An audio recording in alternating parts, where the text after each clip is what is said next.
네, 오늘 돈 되는 공시 함께 짚어보도록 하겠습니다. 홍의진 대표 만나보시죠. 대표님 안녕하세요. 네, 반갑습니다. 안녕하세요. 네, 조금 전에 아모레퍼시픽의 실적이 나와서 이거 좀 살펴보고 있었는데요. 지난해 전체 영업이익이 4,278억 원을 기록했습니다. 전년 대비 11% 감소세. 4분기 영업이익 같은 경우는 459억 원을 기록하면서 전년 대비해서 93%의 증가세를 보였습니다. 따라서 지난 한 해 전체적으로 영업이익이 감소했지만 4분기는 전년 대비해서 크게 증가를 하면서 또 이렇게 턴어라운드에 대한 조짐들을 4분기 실적을 통해서 좀 확인할 수가 있는데요. 아모레퍼시픽의 주가는 현재 4%의 조정을 받고 있습니다. 최근 공매도가 집중되고 있는 종목 가운데 하나이기도 합니다. 오늘 돈 되는 공시 베스트 3 알아보겠습니다. 함께 보시죠. 오늘의 베스트 3 종목은 조금 전에 살펴봤었던 현대건설의 해외 수주 낭보입니다. 오늘 수주 공시 나왔고요. 주가는 0.4% 소폭의 상승에 그치고 있는 모습. 다소 아쉬울 따름이죠. 그리고 주가는 52주 신저가에서 조금 올라선 수준입니다. 파나마 어딘가 봤더니 남미더라고요. 네. 자, 남미 파나마에서 지금 메트로 3호선 수주가 지금 사상 최대치를 좀 기록을 할 정도로 오늘 내용은 사실상 굉장히 긍정적이다라고 좀 보시면 될 것 같습니다. 자, 그래서 이제 오늘 현대건설이 나온 내용을 보시면요. 파나마 메트로 3호선 건설공사 낙찰 통지서를 지금 받았다라고 좀 보시면 될 것 같은데, 그 중에 이제 51%, 1조 7천억 정도를 현대건설이 수주를 했고요. 그 다음에 30% 정도를 현대엔지니어링, 그 다음에 포스코건설이 나머지 20% 정도를 갖고 왔다. 자, 그렇게 좀 보시면 될 것 같습니다. 자, 근데 이제 중요한 건 우리나라 기업들이 이 3조 3천억에 육박하는 건설을 수주했다라는 게 상당히 조금 의미가 큰 것 같아요. 그래서 오늘 내용은 사실상 기술력을 인정받았다라는 측면에서 사실상 조금 긍정적인 내용이다라고 좀 보실 수 있겠고요.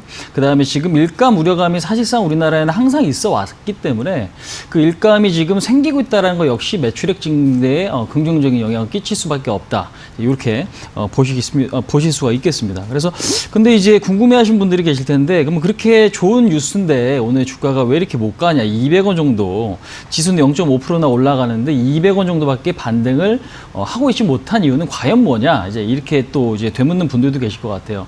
근데 이제 현대건설을 비롯한 뭐 조선이나 철강이나 아니면 뭐 이런 섹터들 같은 경우는 사실상 우리나라가 지금 내수 캐파가 상당히 좀 크진 않고요. 수출이 좀 많이 해야 되는데 현대건설 같은 경우는 이제 플랜트 쪽이죠. 그러니까 지금 유가가 급등을 하면서 중동 쪽이라든지 아니면 전 세계적으로 그 플랜트 수주가 늘어날 때 뭔가 이제 매출액도 증가되고 수익성도 같이 증가되는 흐름들이 있기 때문에 최근에 유가가 50달러가 깨진 거는 사실상 악재입니다. 그래서 현재 시점에는 호황제가 좀 겹쳐져 있다라고 좀 보시는 게 맞는 것 같아요. 그래서 현재 유가의 흐름은 50달러를 넘어섰거든요. 근데 이제 오늘 새벽에 마감된 원자재 시장에서는 50달러가 깨졌었어요. 근데 이제 50달러를 넘어서긴 했지만 아직까지는 유가 방향성이 좀 약한 게 현대건설 입장에서는 다소 좀 부담이다. 이렇게 말씀드릴 수 있을 것 같습니다. 네. 현대건설 유가의 하락 소식이 주가의 악재 무겁게 내리누르는 그런 요인이라고 판단을 해주셨고요. 뭐 남북경협이라든지 또 현재 시장이 가치주 PER이 낮은 종목이 못 가는 현상들 같은 그쵸. 것들 뭐 봤을 때는 계속 무거운 움직임일 수밖에 없겠다는 생각도 들고요. 하지만 최근 급락했을 때 이렇게 뭐 낙폭과대주라든지 아니면 밸류가 낮은 종목을 접근하신 분도 계실 거예요. 그렇죠, 맞습니다. 예, 후회하실까요, 그분들? 그분들은 사실상 이게 투자법이 굉장히 좀 중요한 것 같은데 본인 스스로가 오래 묵혀둘 생각을 하시고 사셨다면 괜찮아요. 근데 이제 굉장히 주가가 단순히 많이 빠졌는데 내가 봤을 땐 좋은 위치인데 단기적으로 이걸 수익 내기 위해서 들어갔다면은 그건 좀 전략적으로 바꿔야 될 것 같습니다. 그러니까 지금 자리는 괜찮거든요. 우리가 이제 주식을 하시다 보면 자리가 좋아서 주가가 급등하는 경우가 생기는데 요거는 사실상 전략에 대한 문제인 것 같아요. 앵커님께서 방금 말씀하신 대로 PBR이 지금 0.6배예요. 그 다음에 지금 퍼 같은 경우도 11배거든요. 근데 지금 올해 실적이, 그러니까 2019년이죠. 2019년 실적이 2018년도 실적보다 상당히 좀 개선됐으므로 퍼는 더 낮아질 수밖에 없는 이제 그런 상황이기 때문에요. 사실상 지금 밸류적인 측면에서는 굉장히 싼데 시장에서는 오히려 이제 퍼가 높은 종목들이 좀 많이 가죠. 그래서 퍼가 낮은 종목들이 그러면 왜 못 가나요라는 측면에서 우리가 좀 봤더니 아무래도 이제 경기에 대한 우려감이나 공급 과잉이나 이런 것들이 네. 다소 조금 불안 심리를 좀 더 자극하고 있다라는 겁니다. 그래서 실적이 굉장히 나쁜 건 아니지만 아무래도 상품 가격이 지금 그러니까 상품 가격이 연동되는 기업인 만큼 상품 가격이 조금 더 현재 시점부터 올라갈 수 있는 이제 그런 흐름들이 좀 나타났을 때 네. 이런 지금 경기 민감주들의 어떤 반등은 꾸준하게 일어날 수 있지 않을까. 근데 분명한 거는 지금 자리는 좋은데 네. 과연 지금 뭐 삼성 SDI나 LG화학이 어저께 급등했던 것처럼 과연 그렇게 올라갈 것인가에 대한 어떤 확신을 갖기에는 호재거리는 다소 좀 부진하다. 그러면 호재거리는 과연 지금 어떤 거냐? 지금 밸류가 가장 좋다라는 게 호재거리가 아닌가? 이제 그렇게 이야기 드릴 수 있을 것 같아요. 네. 본격적으로 글로벌 수요가 늘어나는 시그널들이 좀 나와줘야 되겠고 그렇죠. 중동의 플랜트에 대한 그 수주가 늘어나는 그런 시그널을 기다려야 된다라는 말씀해 주셨는데요. 현대건설의 등급 설정하겠습니다. 인내심 많으신 분들 위주로 들어갈까요? 네, 오히려 이제 드릴까요? 자금 여유가 있는 분들, 나는 시간과 조금 싸움을 할 수 있어라고 생각하시는 분들 같은 경우는 오히려 지금 다른 어떤 종목들의 변동을 보시는 것보다는 이런 게 나을 수도 있습니다. 현대건설 같은 경우는 모멘텀도 있죠. 사실 뭐 남북 경협 사업에 있어서도 기대감이 충분히 또 반영될 수 있는 거기 때문에 왜냐하면 아직까지는 뭐 대화의 어떤 기조를 보이고 있지 않은데 혹시라도 어떤 대화의 모멘텀이 살아난다면 그게 또 하나의 재료가 될 수 있거든요. 그래서 주가도 지금 현재 실적 대비 굉장히 좀 저렴한 시점에서 현재는 사실상 가격 메리트는 상당한데 과연 이게 언제 트리거가 좀 작용이 돼서 주가가 급등할지는 조금 더 지켜볼 일인 것 같아요. 차트를 보시면서 간단하게 좀 말씀드리면 등급은 4등급을 좀 말씀드리고 싶은데요. 2018년도에 보시다시피 현대건설이 주가가 급등할 때도 호재거리가 나오면서 이제 갑자기 움직인단 말이에요. 그래서 지금도 보시면 저점은 사실 큰 변화는 없습니다.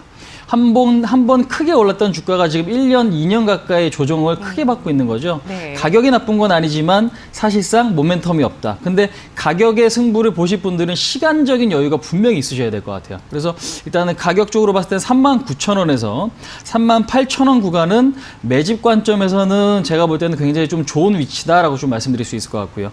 그다음에 1차적으로는 단기적인 목표가는 42,000원 전 고점 라인이겠고요. 조금 더 길게 보신다면 5만 원짜리. 그다음에 손절 라인은 34,000원 정도 설정하시면 되겠다 말씀드려보도록 하겠습니다. 네, 알겠습니다. 시간이 오래 걸릴 수 있다는 점에서 4등급 설정됐고요. 하지만 현재 주가 바닥의 가능성이 높다는 점에서 긴 관점의 투자, 완전히 뭐 매수하시고 덮어두셔야 되겠죠. 그런 관점에서 투자를 이야기해 주셨네요. 이어서 오늘 돈 되는 공시 베스트 2 보시죠.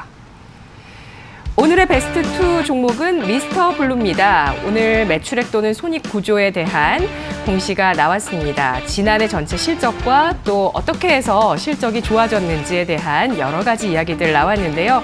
미스터 블루 오늘 주가는 2% 약세를 기록하고 있습니다. 하지만 상승 추세대에 놓여 있는 종목이죠. 맞습니다. 예. 지금 아직까지는 박스권이기 때문에 추세가 이탈됐다고 보기는 좀 어려운 것 같아요. 근데 이제 많은 개인 투자자분들이 오늘 실적이 굉장히 좀 좋은데 왜 이렇게 못 네. 가나라는 어떤 궁금증을 가신 분들이 많이 계실 텐데 미스터블루 지금 2019년도 실적을 보면 영업이익이 151억입니다. 사상 최대 실적이고 그 다음에 그 전년비 비교를 해봤을 때 그러니까 2018년도 기준이에요. 2018년도보다 영업이익이 282% 증가를 했습니다. 그러면은 누가 봐도 이렇게 실적이 좋으면 올라가야 되는 게 정상 아니야라고 생각을 하실 수 있겠지만 사실상 3분기 실적이 굉장히 좀 좋았고 3분기 실적에 대한 건 2분기죠. 그러니까 작년 2분기나 1분기 그 사이 부분에 좀 반영이 됐다라고 좀 보시면 될 것 같아요. 네. 그래서 오히려 4분기는 3분기보다 실적이 안 좋아졌기 때문에 주가 상승 탄력이 조금 둔화됐지만 지금 추세가 이탈된 건 아니기 때문에 아직까지는 좀 긍정적인 관점도 괜찮다라고 이야기 드리고 싶네요. 그래서 오늘 내용을 보시면 내용은 상당히 좀 긍정적인 것 같아요. 근데 이렇게 실적이 좋아진 이유를 놓고 보니까 자회사죠. 블루포션 게임즈 쪽에서 에오스레드가 히트를 좀 치면서 그거에 대한 어떤 실적 개선이 일어났다라고 좀 보시면 될 것 같습니다. 하지만 국내 시장에서는 에오스레드의 매출액은 점진적으로 감소를 하고 있는데 에오스레드 쪽에서 지금 긍정적인 부분은요. 아무래도 대만이나 일본 쪽에 상반기에 진출한다는 기대감이 좀 작용될 수 있습니다. 그래서 그쪽에 대한 어떤 매출액이 나타나게 되면 또 한 번의 실적 증가를 일으킬 수 있겠다라는 어떤 기대감도 우리가 좀 생각해 볼 수 있을 것 같고 그다음에 웹툰 업체에 대한 관심은 좀 필요해 보입니다. 그러니까 지금 네. 사실 네이버 같은 경우도 성장성이 가장 높은 사업 중에 하나가 웹툰 사업이거든요. 네. 네이버 웹툰이나 지금 키다리 스튜디오 같은 경우도 보시면 아시겠지만 오늘 키다리 스튜디오는 좀 많이 올라가고 있어요. 근데 이제 네이버 웹툰 같은 경우도 사업이 잘 되고 매출액이 좋아지고 나중에 이익 규모가 높아진다면 당연히 상장 이야기도 나올 겁니다. 그러면 네이버 웹툰이 만약에 상장 이야기가 아주 조금 시간이 좀 필요해 보이지만 이야기가 나타났을 때 웹툰 업체에 대한 어떤 기대감도 같이 조금 우리가 볼 수 있는 부분이 있기 때문에 그 부분을 좀 주목할 필요가 있을 것 같아요. 그래서 현재 미스터블루 공시 내용은 일단은 긍정적이긴 하지만 일단은 요 실적 갖고 지금부터 내가 큰 비중으로 들어가야지라는 전략보다는 앞으로에 나와줄 수 있는 기대감이 뭐냐, 이제 그걸 봤을 때는 웹툰 사업의 어떤 성장성과 그 다음에 상반기에 네. 있을 해외 진출에 대한 어떤 기대감, 이렇게 좀 포인트를 잡아가시는 게 좀 맞지 않을까 말씀드릴 수 있을 것 같네요. 네. 네, 또 올해 국내에서 웹툰을 원작 기반으로 한 드라마가 많이 나오는데 이태원 클라스가 지난주에 첫 방을 했는데요. 토요일 시청률이 5% 넘게 나왔어요. 굉장히 네네. 잘 나왔네요. 자, 웹툰 관련 주식들의 추가적인 동반 상승 움직임 보시는 것 같고요. 이 네. 종목은 에오슬레드의 해외 진출 모멘텀 남아있다 말씀해 주셨는데 몇 등급일까요? 자, 등급은 2등급을 제시해드려 보도록 하겠습니다. 등급은 2등급인데 최근에 사실상 기관이나 외국인들 수급이 조금씩 좀 좋아지고 있는 것 같아요. 그러니까 지금 보시면 박스권이 굉장히 좀 중요하거든요. 그러니까 저는 무조건 시장이 어떻게 될지 일단은 보는 것도 중요하다고 생각을 하지만 기업이 어떤 추세를 보일 때, 그러니까 박스권을 만들어주는 거는 무조건 봐야 된다라는 생각입니다. 왜?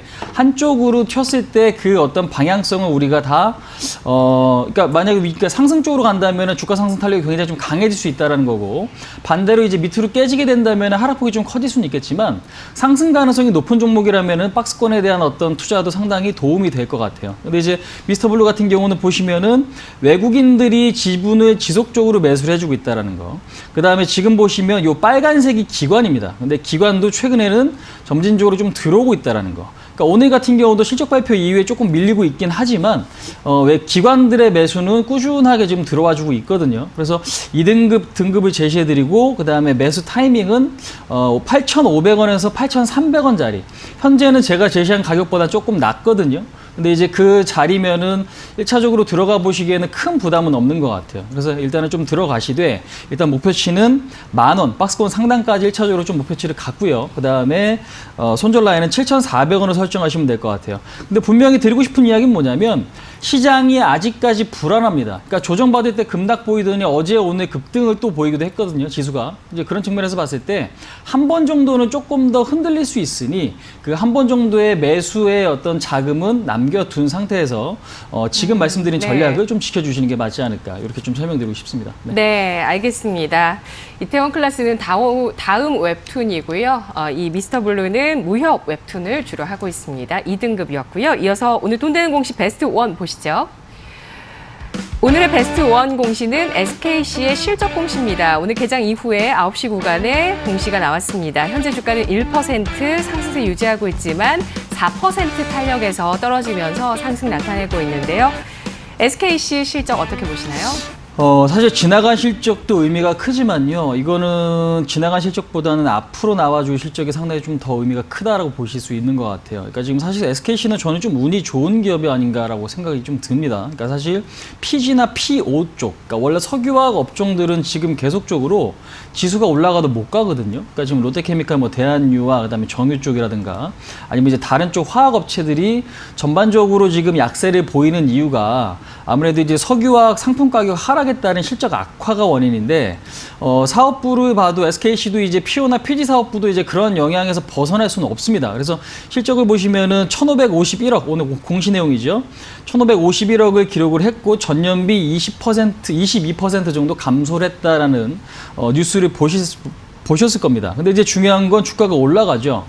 왜 올라가나 봤더니 오히려 이제 앞으로 실적이 좀 더 기대감이 크다라는 거고 이번에 인수에 성공한 KCFT 같은 자회사 같은 경우도 2차 전지 사업군과 굉장히 밀접하게 연관이 되어 있기 때문에 최근에 삼성 SDI나 LG화학이나 이런 쪽에 주가 상승 탄력이 굉장히 좀 강합니다. 근데 이제 그렇게 된 이유가 미국의 테슬라가 이틀 만에 거의 40% 가까운 상승세를 좀 나타냈잖아요. 이제 그런 측면에서 봤을 때도 2차 전지 관련 섹터들은 수급이 지금 굉장히 좋은 상태다라는 측면이 좀 강해요. 그래서 일단은 포인트를 그쪽에 맞춰놓고 보시는 게 좀 좋을 것 같습니다. 그래서 올해 영업이익 전망치가 보면은 2,700억에서 뭐 2,900억 정도까지도 좀 예상이 좀 되고 있는 것 같은데 2,750억 정도 수준이거든요.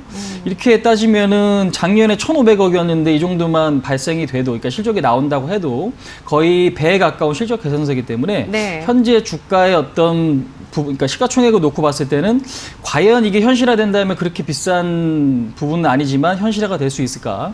이제 그렇게 의문은 좀 듭니다. 하지만 2차 전지 섹터들에 대한 어떤 수급은 좋다라는 부분도 우리가 좀 포인트를 맞춰서 볼 필요가 있지 않을까 설명드리고 싶습니다. 네. 네. 해외 투자자 입장에서는 2차 전지 관련 주식들, 국내 기업들 밸류 보면은 참 싸다. 싼 편이죠. 예, 네. 이렇게 느낄 수 있는 그쵸. 대목들이 많고 증권가에서도 이 부분을 강조를 최근에 많이 하던데 SKC는 몇 등급일까요? 등급은 2등급을 제시해드려 보도록 하겠습니다. 지금 애너커님께서 이야기하신 대로 테슬라 같은 경우 거의 퍼가 이제 100배 정도까지 이제 올라왔어요. 근데 이제 SKC 같은 경우는 지금 현재 퍼가 그러니까 앞으로 벌어들일 실적 기반으로 작성한 퍼를 보니까 12배 정도고 작년 실적 기반으로 한 실적을 보니까 한 18배 정도로 지금 그렇게 높진 않거든요. 그래서 지금 뭐 삼성 SDI나 LG화학 같은 경우도 배터리 부분을 보니까 한 20, 30배 정도 퍼가 지금 기록이 조금 돼 있는데 현재로서 2등급을 좀 제시해 드려 보도록 하겠는데요. 근데 네. 이제 중요한 거는 매수 가격을 현재보다는 좀 낮은 가격에, 그러니까 지금 좀 눌리면 사자라고 좀 말씀드리고 싶습니다. 우리가 이제 주식을 사는 데 있어서도 사는 가격이 굉장히 좀 중요해요. 그러니까 지금 자리가 비싸다 이게 아니고요.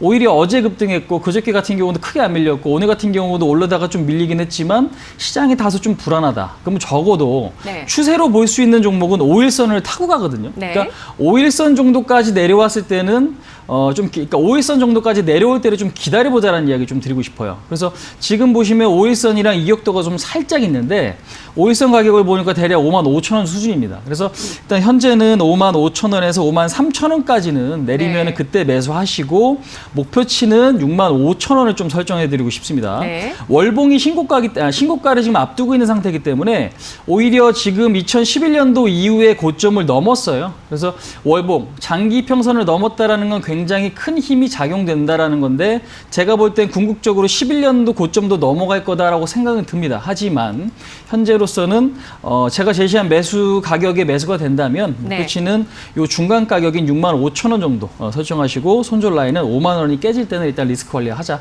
이렇게 설명드릴 수 있을 것 같습니다. 네, 알겠습니다. 이 종목 역시도 등급은 높지만 인내심을 가지고 5일선까지 기다려 봐야 되겠습니다. 분석 잘 들었습니다.